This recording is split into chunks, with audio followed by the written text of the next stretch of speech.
السلام عليكم ورحمة الله وبركاته. أصحابتي وإذن سلامي وولاشين إكلان سيمان بيوتي maanta waxaa idin wadaa sawaayad aad iyo aad u fudud aad iyo aad u macaan. halkan waxaa iigu jira labo bakeeri oo bur ah. waxaa kaloo halkan iigu jira sokor yar hal qaado iyo haaf waaye. intana cusbo yariis ah iigu jirto, cusbo yar oo qaadada afkeeda hore. intana hal qaado oo saliid ah, hal qaado weyn oo saliid ah. intana waxaa iigu jira sabaati caanaha oo yogurt sabaati ayaa iigu jira. intaasaa isku soo qasaa insha allah. inta biyo qandac waaye.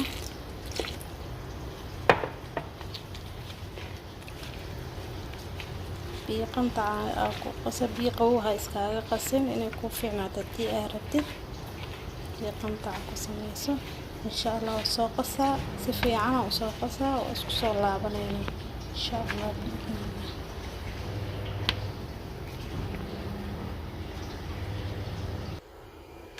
saxaabteyda waa kaas, saasaa laga rabaa inuu u jilcanaado. si fiican u soo xasho. haddana waa dhigana insha allah wax yariis ah inta alaabta kale iskaaga darsanaayo. halkan waxaa ii yaala kalluun ah ku furay saxaas leyd waaye. mayonees aa ku jiro, mayonees yar aa ku jiro. waa kan waxa la slice la dhex gashto. halkan waxaa iigu jira filfish cad iyo filfish madow iyo sacdar oo aad u jeclahay. wax kasta waa ku darsadaa. iyo xabad soodada oo mirmiraha ah, mirmira waaye.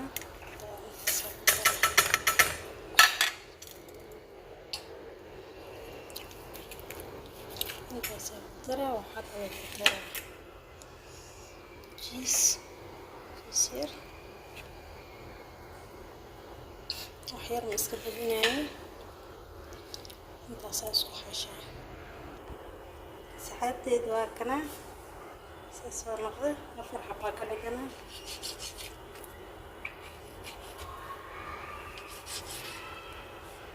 saasaa laga rabaa inuu noqdo. saasina u jilcanaada la rabaa. marka asxaabe halka mobeelka ku haya. marka waa soo fidinaa insha allah. halka aan ileen kuma fidi karo. waa soo fidinaa kadibna waa isku soo laabanaynaa insha allah. asxaabteyda sidaana usoo sameeyey maasha allah. waa soo xirxiri dhexda saliid ka mariyey. waana i tusi lahaa laakiin qof i caawinaysa malaha, aan la iska duubaye. marka laakiin kor aan iga tusi waa kaasaa. waa fidiyey saliida mariyey, waa xirxiri, waa duuduubay. saas lee u sameeyey insha allah. waa dubaa haddana markaa fidiyo soo dubo aa isku soo laabanayna. waa kaasaa sidaas oo ku soo baxay.